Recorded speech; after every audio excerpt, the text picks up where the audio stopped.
mempersembahkan sebuah novel yang berjudul Istri Pelampiasan Hasrat. Memasuki bab 13. Selamat mendengarkan. Andrew tiba di Indonesia dengan rasa penasaran yang sangat tinggi. Dia ingin memastikan pada Felicia bahwa anak yang saat ini dikandung wanita itu adalah anak suaminya, atau justru anak Andrew. Laki-laki itu selalu menghubungi Feli, tapi sialnya Feli selalu menolak panggilannya dan berujung pemblokiran. Namun hal itu justru membuat Andrew semakin penasaran dan ingin membuktikan langsung dugaannya. Dia mengikuti Feli yang sedang sibuk berbelanja pakaian bermerek di salah satu pusat perbelanjaan. Andrew hanya ingin memantau dari jauh karena di tempat umum seperti ini mereka pasti akan menjadi pusat perhatian jika menimbulkan keributan. Sekarang kamu bisa memborong semua pakaian bermerek itu. Tapi kalau terbukti anak itu adalah milikku, maka aku tidak akan membiarkan laki-laki lain memilikinya. Kata Andrew sambil mengepalkan tangannya geram. Dia terus membuntuti Feli dan mencari kesempatan untuk bisa berbicara empat mata dengan wanita itu. Cukup lama Andrew mengikuti langkah Felicia, yang tidak hanya membeli sedikit baju. Akhirnya wanita itu menuju tempat parkir dengan menggunakan eskalator. Hingga akhirnya Andrew berhasil menarik lengan Feli sebelum wanita itu masuk ke mobilnya. Andrew? Felicia terkejut saat menoleh pada laki-laki yang telah menarik lengannya hingga membuatnya terasa sakit. Apa-apaan sih kamu?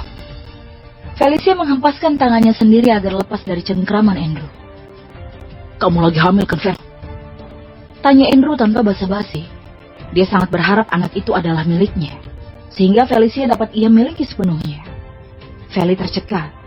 Matanya berkedip pelan dengan mulut terbuka. Suaranya seolah tertahan di tenggorokan dan tak bisa ia keluarkan. Dari mana Andrew tahu? Begitulah pikirnya. Jawab jujur, Vel. Kamu hamil anak siapa? Tanya Andrew setengah membentak. Jika mulutmu, Tuan Andrew, aku hamil dengan suamiku, dan anak ini adalah mau cinta kami. Jawab Felicia yang tak kalah emosi. Meski hati kecilnya tidak tega mengatakan itu pada Andrew, tapi demi kebaikan laki-laki itu, Feli terpaksa membuat Andrew ilfil dengannya. Benarkah? Kamu yakin itu bukan anakku? Andrew masih sangat meyakini bahwa anak yang Feli kandung adalah anaknya. Karena saat terakhir bertemu dengan Feli, mereka juga melakukan hubungan itu di sebuah hotel tanpa sepengetahuan suaminya. Jangan sembarangan bicara ya kamu. Hubungan kita sudah berakhir. Jadi terimalah. Jangan mengaku-ngaku karena aku tidak akan pernah kembali sama kamu. Sentak Feli yang kemudian masuk ke mobilnya.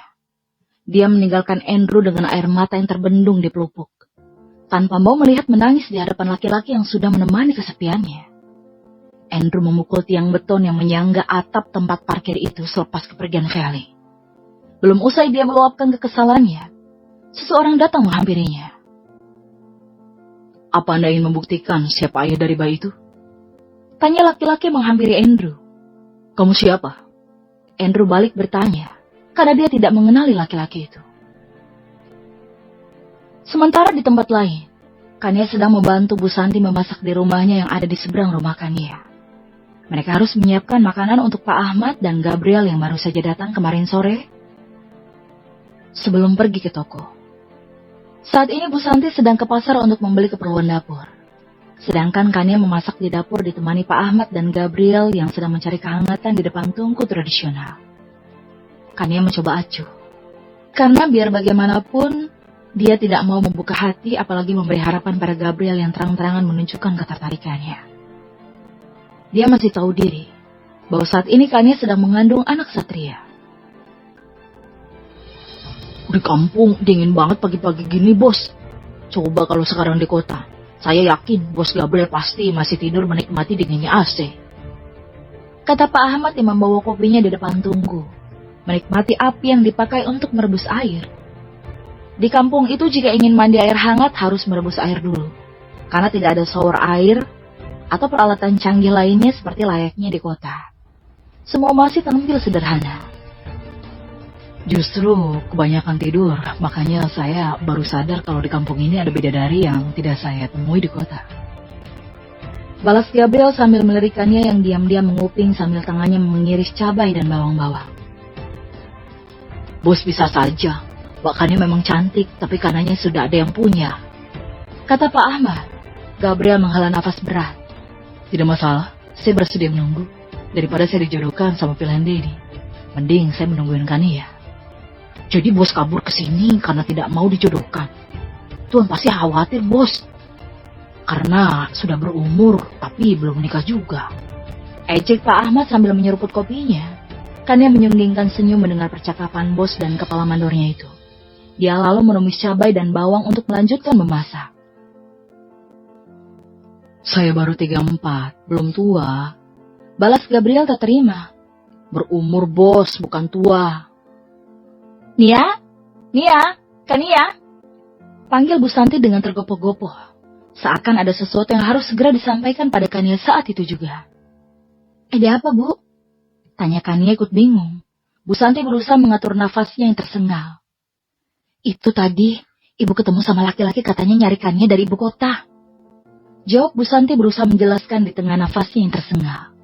Dengan sigap Gabriel mengambilkan air minum untuk Bu Santi, agar bisa leluasa bercerita dengan lebih jelas. Siapa, Bu? Siapa yang mencari saya? Namanya Gio. Katanya dia cari-cari kamu, tapi Ibu bilang tidak ada Kania di sini. Seketika tubuh Kania terasa lemas. Bahkan dia hampir jatuh kalau saja Gabriel tidak menangkapnya. Saya tidak mau ketahuan, Bu. Bagaimana ini, Bu? Wajah Kania sudah pucat karena saking paniknya. Kamu tenang saja.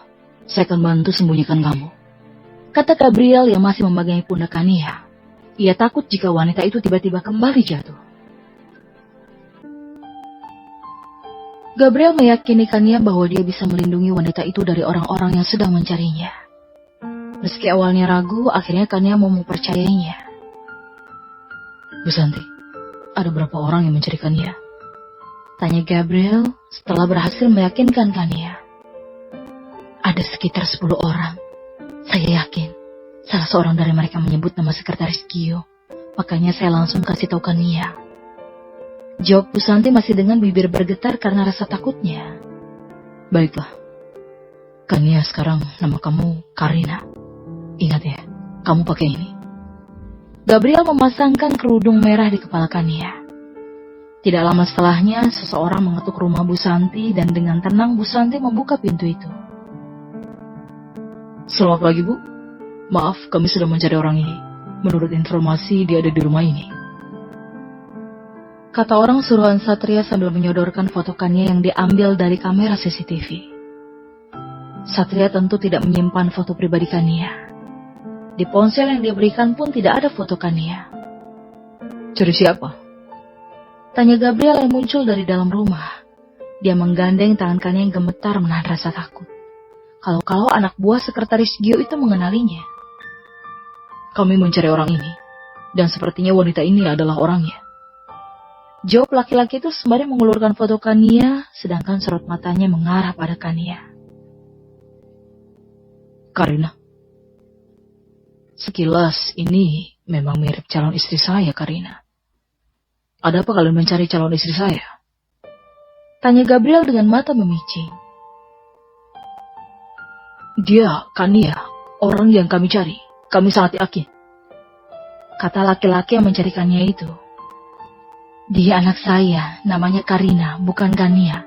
Mungkin kalian salah orang. Bu Santi membantu Gabriel meyakinkan laki-laki itu. Karena bingung, laki-laki itu memanggil 2 orang temannya yang menunggu di luar. Kania semakin takut.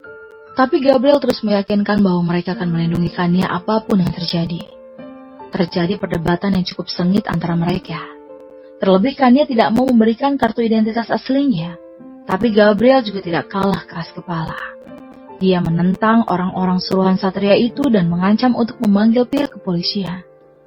Karena tidak mau menimbulkan keributan, akhirnya mereka pergi.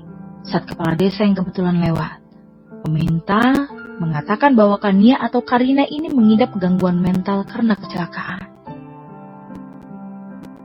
Makasih Mas Gabriel untuk semua pertolongannya, kata Kania setelah orang-orang itu pergi. Gabriel menatap Kania dengan memiringkan wajah dan tersenyum. Sama-sama bidadariku. Sementara itu, Satria kini berhadapan dengan Andrew. Setelah menyelidiki tentang selingkuhan istrinya itu, Satria berhasil bertemu dengannya berkat sekretaris Gio. Jadi, Anda bernama Andrew? Laki-laki yang menjalin hubungan dengan istri saya? Tanya Satria sambil menyodorkan bukti foto Andrew dan Felicia. Satria tahu, jika menanyakan bukti itu pada Feli, pasti wanita itu akan mengelak dan tidak mau mengakui. Akan tetapi dia cukup pandai dengan langsung bernegosiasi dengan Andrew. Anda salah orang, jawab Andrew yang berbohong. Satria kembali menyodorkan sebuah foto. Kali ini gambar hasil WSG yang tertera nama Felicia. Ini adalah anak Felicia. Entah itu anak saya atau bukan. Selama saya belum melakukan tes DNA, anak itu menjadi milik saya, kata Satria. Dia sangat tahu bahwa Andrew juga mempertanyakan tentang anak itu, karena sekretaris Gio mendengar perdebatannya dengan Felicia di parkiran. Kemudian Andrew meraih foto janin itu. Hatinya sangat tersentuh dan merasakan kesedihan yang luar biasa. Dia sangat yakin bahwa anak itu adalah miliknya. Kalau terbukti bukan anak saya, pasti saya akan menyuruh Vela untuk menggugurkannya. Andrew langsung membicingkan mata dan menengus kesal mendengar apa yang baru saja Satria katakan. Apa sebaiknya aku mengaku hubunganku dengan Felicia? Kalau memang itu anakku, mana mungkin aku tega membiarkannya dibunuh? Batin Andrew. Bersambung.